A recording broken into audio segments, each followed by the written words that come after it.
Sahabat-sahabat Kristus, salam jumpa dalam acara Sabtu, Sarapan Bersama Tuhan. Adapun menu sarapan hari ini diambil dari Mazmur pasal 57 ayat 2 sampai 4. Kasihanilah aku ya Allah, kasihanilah aku, sebab kepadamulah jiwaku berlindung. Dalam naungan sayapmu aku akan berlindung sampai berlalu penghancuran itu. Aku berseru kepada Allah yang maha tinggi, kepada Allah yang menyelesaikannya bagiku. Kiranya ia mengirim utusan dari surga dan menyelamatkan aku, mencela orang-orang yang menginjak-injak aku. Kiranya Allah mengirim kasih setia dan kebenarannya. Berdoa kepada Allah untuk meminta pertolongan kepadanya adalah hal yang lazim dilakukan oleh orang-orang percaya. Kata lazim sengaja disematkan karena saya yakin bahwa kita semua juga sering melakukannya. Terutama pada saat sedang mengalami masalah berat yang rasanya mustahil dapat diselesaikan dengan kekuatan sendiri.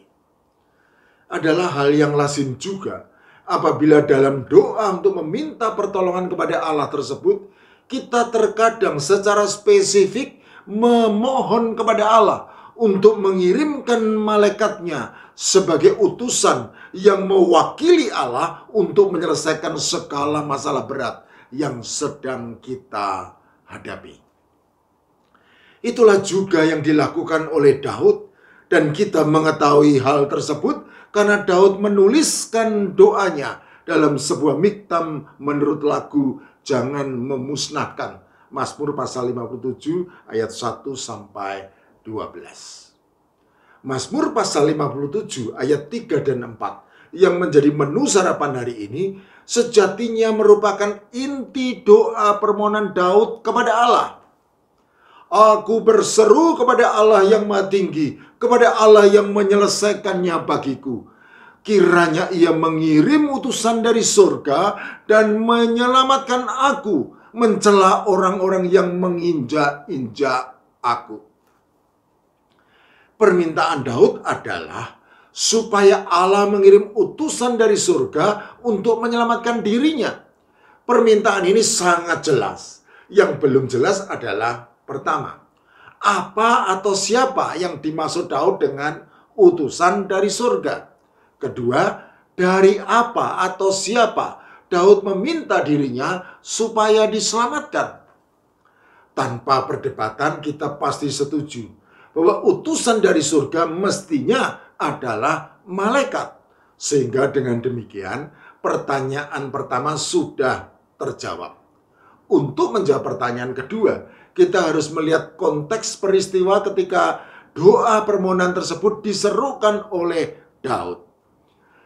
Berdasarkan Mazmur pasal 57 ayat 1 dan catatan kakinya yang merujuk ke 1 Samuel pasal 22 ayat 1, dapat disimpulkan bahwa konteks peristiwanya adalah ketika Daud lari dari kejaran Saul yang hendak membunuhnya, sehingga ia terpaksa melarikan diri ke gua Adulam.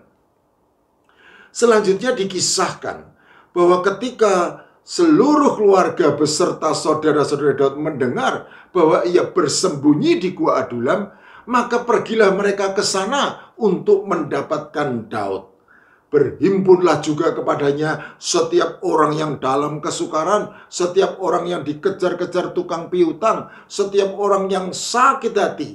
Maka Daud kemudian menjadi pemimpin mereka yang kira-kira berjumlah 400 orang. 1 Samuel pasal 22 ayat 1 dan 2. Mari kita telaah situasinya. Daud sedang menanggung beban berat hendak dibunuh oleh Saul.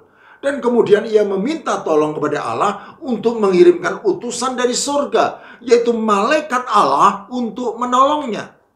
Ternyata Allah justru mengirim seluruh keluarga dan saudara-saudara Daud untuk menemaninya. Bahkan Allah juga mengirim orang-orang yang sedang bermasalah untuk bergabung dengan Daud. Lantas di manakah keberadaan utusan dari surga yang diminta Daud kepada Allah untuk menolongnya?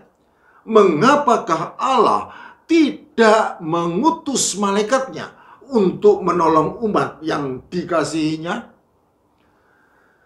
Sahabat-sahabat Kristus, dalam Alkitab kata malaikat secara etimologis memang mempunyai arti utusan atau pesuruh. Bahasa Ibraninya malak dan bahasa Yunaninya angelos. Oleh karena itu tidaklah mengherankan apabila kita terkadang meminta Allah mengutus malaikatnya untuk menolong dan menyelamatkan kita.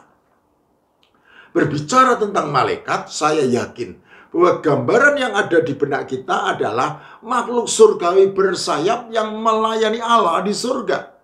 Padahal dalam Alkitab sering juga tampil malaikat-malaikat tak bersayap yang diutus Allah, terutama ketika mereka menyamar sebagai manusia dan biasanya berpakaian putih. Sahabat-sahabat Kristus, kembali ke pokok pembahasan. Kita mungkin bertanya, Allah macam apa yang melakukan hal yang tak masuk akal ini kepada Daud? Bukannya menolong menyelesaikan masalah berat yang sedang dihadapi Daud. Allah justru menambahi masalah dengan mengirim ratusan orang yang juga bermasalah. Lantas di manakah keberadaan utusan dari surga yang diminta Daud kepada Allah untuk menolongnya? Mengapakah Allah tidak mengutus malaikatnya untuk menolong umat yang dikasihinya? Tunggu dulu. Jangan tergesa-gesa menyalahkan Allah. Karena Allah memiliki caranya sendiri yang tidak terselami oleh akal budi manusia yang terbatas. Itulah sebabnya alih-alih mengutus para malaikatnya yang bersayap, terkadang Allah mengutus malaikat-malaikat tak bersayap, yaitu orang-orang di sekitar kita yang Allah pakai menjadi alat penolong di tangannya. Hal ini terbukti dalam sejarah kehidupan Daud selanjutnya. Karena ratusan orang yang bermasalah itu pada akhirnya justru menjadi pasukan berani mati yang setia berjuang bahu-membahu bersama Daud untuk meraih kemenangan demi kemenangan dalam setiap peperangan melawan pasukan musuh. Sampai akhirnya Daud berhasil menjadi Raja Israel menggantikan Saul. 1 Samuel pasal 23 ayat 1 sampai 2 Samuel pasal 5 ayat 3. Di dalam keterbatasan akal budinya sebagai manusia, mungkin Daud pada mulanya tidak dapat menyelami cara kerja Allah untuk menolong dan menyelamatkan dirinya.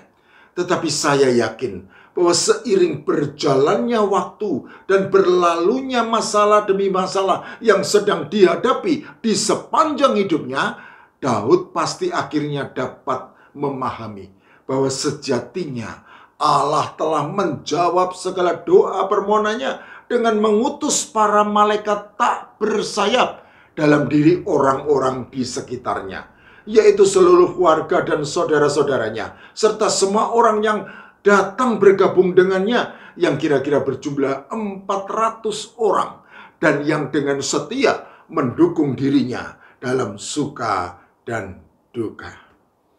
Sahabat-sahabat Kristus, mungkin situasi pada saat ini sangat sulit bagi kita. Mungkin sama seperti Daud, entah sudah berapa kali kita berseru dalam doa kepada Allah supaya mengirim utusan dari surga untuk menolong dan menyelamatkan kita. Tetapi Allah seakan-akan tidak peduli. Alih-alih mengirim malaikatnya, Allah justru mengirim orang-orang bermasalah yang justru menambahi beratnya masalah yang kita hadapi. Tunggu dulu. Jangan tergesa-gesa menyalahkan Allah. Karena Allah memiliki caranya sendiri yang tidak terselami oleh akal budi manusia yang terbatas. Sesuai dengan kebenaran firman Allah yang kita renungkan hari ini, mari kita tetap percaya kepada Allah dan belajar memahami cara kerjanya yang tidak terselami, bahwa alih-alih mengirim para malaikat yang bersayap, terkadang Allah justru mengirim malaikat-malaikat tak bersayap dalam diri orang-orang di sekitar kita. Mungkin orang-orang yang merupakan para malaikat tak bersayap itu adalah keluarga kita, saudara-saudara kita, atau mungkin juga orang-orang yang tidak kita kenal, namun diutus Allah untuk menolong kita. Ya, percayalah, Allah memiliki caranya sendiri yang tidak terselami untuk menolong kita. Amin. Di suatu malam, adik kecil ini tiba-tiba melempar bantal ke lantai tanpa sebab yang jelas. Sang ibu yang menyadarinya pun mengabaikannya. Menjelang tidur, suasana keluarga ini berubah menjadi ceria. Mereka memutuskan untuk bermain perang bantal. Sang ibu dengan sigap melindungi kakak dan adik dari serangan bantal sang ayah. Saat sang kakak ingin membalas serangan ayahnya, tiba-tiba ia kehilangan keseimbangan dan jatuh ke lantai dengan keras. Rasa panik pun melanda orang tuanya. Mereka bergegas menolong sang kakak. Namun lega luar biasa menyelimuti mereka ketika mendapati sang kakak baik-baik saja.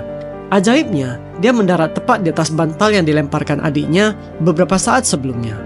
Adik kecil mereka seolah-olah memiliki kemampuan untuk melihat masa depan dan dengan sengaja menyiapkan bantalan empuk untuk kakaknya. Peristiwa ini menjadi bukti nyata bahwa malaikat penolong tidak selalu muncul dengan sayap putih. Terkadang mereka hadir dalam bentuk seorang anak kecil yang polos.